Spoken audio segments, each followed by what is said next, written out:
Hello students, आज हम इस वीडियो में विटामिन्स के बारे में डिस्कस करेंगे। Fat soluble vitamins. तो स्टार्ट करते हैं। विटामिन्स क्या होते हैं? ये एक ऑर्गेनिक कंपाउंड्स होते हैं जो कि बॉडी के अंदर सिंथेसाइज नहीं होते, इसलिए हमें अपने फूड के साथ इन्हें लेना होता है in very small amount, about milligram और माइक्रोग्राम पर डे के अकॉर्डिंग। क्योंकि इनकी जो रिक्वायरमेंट है वो बहुत ही कम है, इसलिए इन्हें माइक्रोन्यूट्रिएंट कहते हैं। विटामिन्स का हमारे जो लाइफ की मेटाबॉलिक एक्टिविटी है उनमें बहुत इम्पोर्टेंट रोल है। विटामिन्स की एब्सेंस हो अगर डाइट के अंदर तो बहुत सारी डेफिशिएंसी डिजीज़ हो जाती हैं। जो टर्म विटामिन है वो सबसे पहले एक पोलैंड के बायोकेमिस्ट काश्मीर फंक ने 1911 में दिया था। उन्होंने विटामिन B1 डिस्कवर किया था। जो अर्लीस्ट नॉन विटामिन है वो विटामिन C है, लेकिन जो फर्स्ट आइसोलेटेड विटामिन है वो विटामिन B1 है। अगर विटामिन की एब्सेंस हो तो उसे ए विटामिनोसिस कहते हैं, या फिर अगर डेफिशिएंसी हो विटामिन की उसे हाइपोविटामिनोसिस कहते हैं। इसकी वजह से बहुत सारे मेटाबॉलिक डिसऑर्डर्स हो सकते हैं, जैसे कि गैस्ट्रोइंटेस्टाइनल डिसऑर्डर, एलर्जीज, माल एब्जॉर्प्शंस, इंक्रीज्ड एक्सक्रीशन एक्सेट्रा, जो कि बॉडी के जितने सिस्टम होते हैं उनमें इम्बैलेंस कॉज कर सकता है। अगर विटामिन्स के अमाउंट ज़्यादा हो जाए तो उसे हाइपरविटामिनोसिस कहते हैं, और इसकी वजह से भी काफ़ी डिसऑर्डर हो सकते हैं। विटामिन्स दो तरह के होते हैं according to their solubility: fat soluble vitamin and water soluble vitamins. तो इस वीडियो में हम फैट सॉल्युबल विटामिन्स की बात करेंगे। जो फैट सॉल्युबल विटामिन्स होते हैं वो ऑयली होते हैं इन नेचर, सॉल्युबल होंगे ऑर्गेनिक सॉल्वेंट में, फॉर एग्जांपल इन क्लोरोफॉर्म, लेकिन इनसॉल्युबल होते हैं वाटर में। इनमें 5 कार्बन हाइड्रोकार्बन आइसोप्रीन से ये ड्राइव्ड होते हैं 2 मिथाइल बिटाडाइन, जो इनकी केमिकल कंपोजिशन है। 4 तरह के जो विटामिन हैं वो फैट सॉल्युबल हैं। इसके अंदर आता है vitamin A, D, E and K. सबसे पहले विटामिन ए, जिसे कि retinol, vitamin of growth, anti xerophthalmic factor या एंटी इन्फेक्टिव विटामिन भी कहते हैं। इसका जो मेन एनिमल सोर्स है वो है fish, cod liver oil, egg yolk, milk, ghee, butter etcetera. और जो वेजिटेबल सोर्स हैं वो हैं कैरोटीनॉइड, जिसे कि प्रोविटामिन ए भी कहते हैं, जो कि carrot, tomato, greeny leaves, leafy vegetables, spinach, papaya, guava आदि में मिलता है।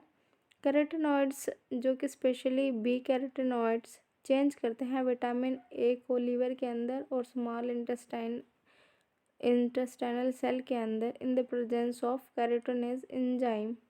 जो केमिकल कंपोजिशन है विटामिन ए की, 2 unsaturated primary alcohol A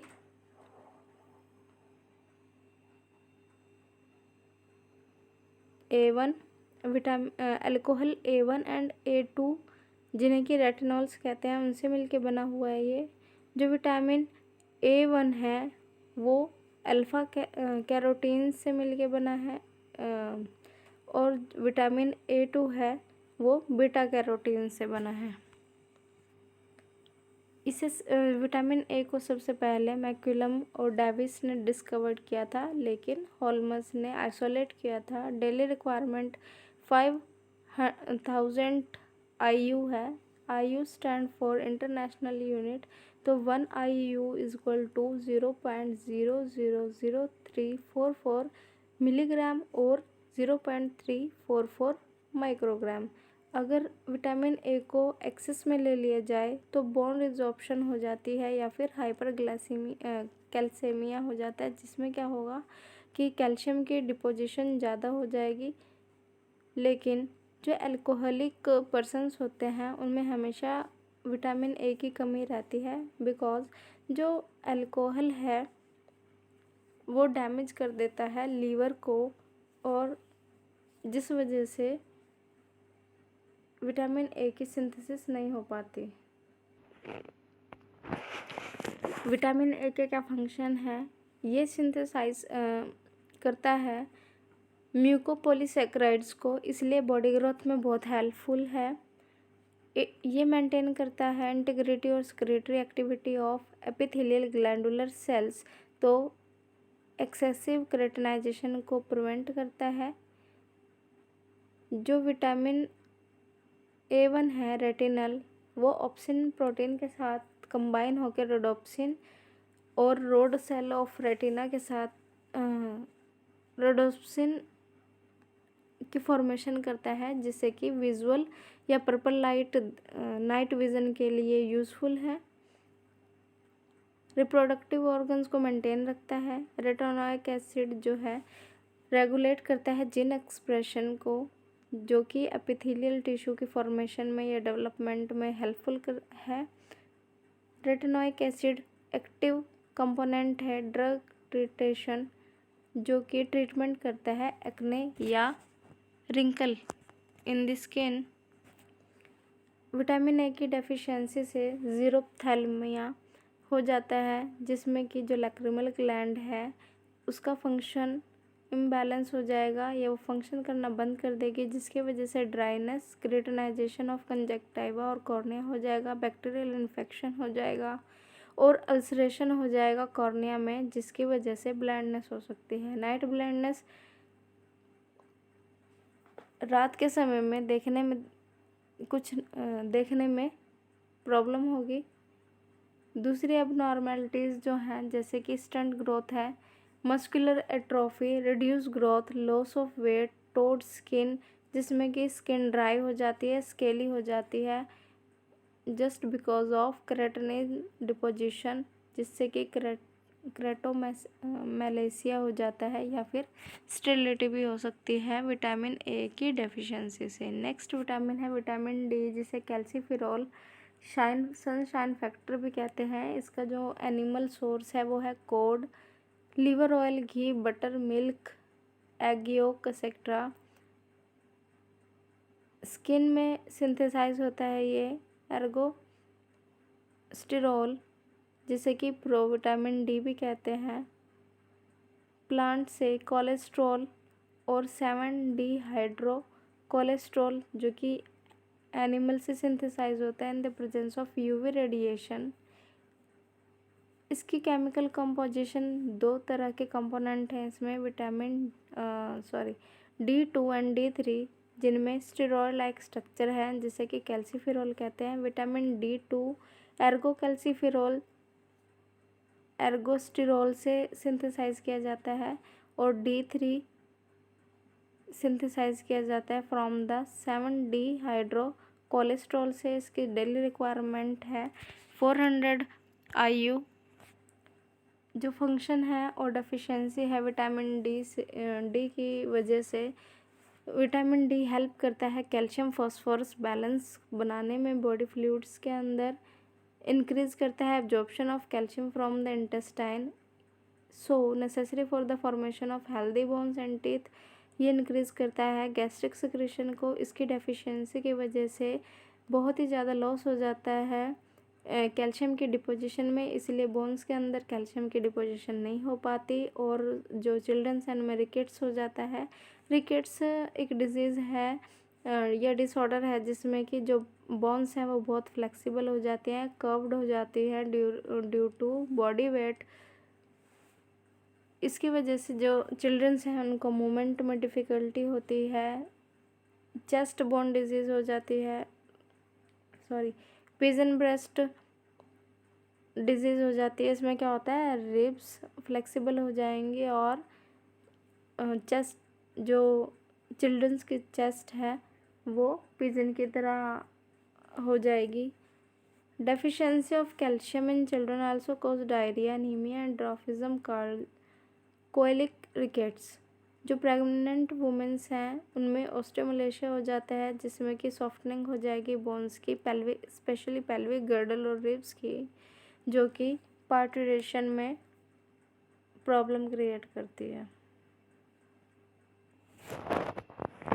next है विटामिन ई, जिसे कि डिस्कवर किया था इवन सॉर ने इन 1922। ये अबंडेंटली प्रेजेंट होता है vegetable seed oil like wheat, cotton, rice में, ग्रीन वेजिटेबल्स में और लेट्यूस, अल्फाल्फा में बहुत अच्छे अमाउंट में होता है। तीन वैरायटीज़ हैं इसकी, alpha, beta and gamma tocopherol. और जितने भी अनसैचुरेटेड एल्कोहल्स हैं उनके अंदर प्रेजेंट होगा। इसका जो मॉलिक्यूलर फार्मूला है अल्फ़ा टोकोफिरोल के लिए वो है C29H50O2। इसका मतलब है कि जो कार्बन के मॉलिक्यूल हैं वो 29 हैं, हाइड्रोजन 50 और जो ऑक्सीजन मॉलिक्यूल हैं वो 2 हैं। इनमें कुछ एरोमेटिक रिंग और लॉन्ग आइसोप्रोटीन साइड चेन्स भी होती है। जो डेली रिक्वायरमेंट है विटामिन ई की वो है 15 IU। फंक्शंस हैं विटामिन ई के, ये एक एंटीऑक्सीडेंट की तरह काम करता है और प्रिवेंट करता है oxidative destruction of other vitamins जैसे कि vitamin K and membrane lipids, so prevent the fragility of cell and membrane. ये प्रिवेंट करेगा formation of unsaturated fatty acids की, इसलिए ब्राउन पिगमेंट से प्रिवेंट करता है ये। Normal working of gonads, continuation of pregnancy, normal child birth के लिए बहुत ज़्यादा ज़रूरी है। रिंकल्स को रिमूव करेगा, स्कार्स को रिपेयर करेगा, लेकिन ये कोएंजाइम की तरह एक्ट नहीं करता। विटामिन ए की डिफिशियंसी की वजह से रिवर्सिबिलिटी हो जाती है, रिवर्सिबल स्टेरिलिटी हो जाती है फीमेल्स में, जिसमें कि क्या होगा, नॉर्मल ओवुलेशन, फर्टिलाइजेशन और इम्प्लांटेशन होगा, लेकिन फीटस रीअब्जॉर्ब हो जाएगा यूट्रस के अंदर after some time. Lactation disorder हो जाते हैं नर्सिंग फीमेल, जो फीमेल्स अपने बेबीज़ को फीड कराती हैं उनमें लैक्टेशन डिसऑर्डर हो जाएगा। मेल्स के अंदर atrophy of spermiogenic tubules of testis हो जाती है, जिसकी वजह से स्टेरिलिटी हो जाएगी। मेल्स के अंदर न्यूरोमस्कुलर डिस्ट्रोफी, डिक्रीज्ड लिपोजेनेसिस और न्यूक्लिक एसिड सिंथेसिस हो जाता है due to deficiency of vitamin E. Hypervitaminosis हो जाता है अगर विटामिन ई ज़्यादा अमाउंट में हो जाए बॉडी के अंदर, तो उससे भी कुछ डिसऑर्डर हो जाते हैं गोनाड और न्यूरोमस्कुलर सिस्टम के अंदर। नेक्स्ट विटामिन है विटामिन के, जिसे कि एंटी हीमोरेजिक फैक्टर भी कहते हैं। इसका जो वेजिटेबल सोर्स है वो ग्रीनी लीफी वेजिटेबल है, जैसे कि cabbage, cauliflower, spinach. Animal source includes liver, egg yolk etcetera. जो विटामिन के है ये सिम्बायोटिक बैक्टीरिया ऑफ इंटेस्टाइन से भी सिंथेसाइज किया जा सकता है इन कोलोन। इसे डिस्कवर किया था डैम एंड डॉर्सी ने इन 1935। जो केमिकल कंपोजिशन है विटामिन के की, दो फॉर्म में मिलता है, vitamin K1 and K2। K1 को फाइलोक्विनोन कहते हैं, जो कि ग्रीन वेजिटेबल लीफी वेजिटेबल से मिलता है। K2 मेनाक्विनोन, जिसे कि इंटरस्टिशियल बैक्टीरिया सिंथेसाइज करता है। दोनों ही जो K1 और K2 है वो नेप्थोक्विनोन के डेरिवेटिव्स है। मॉलिक्यूलर फार्मूला है K1 का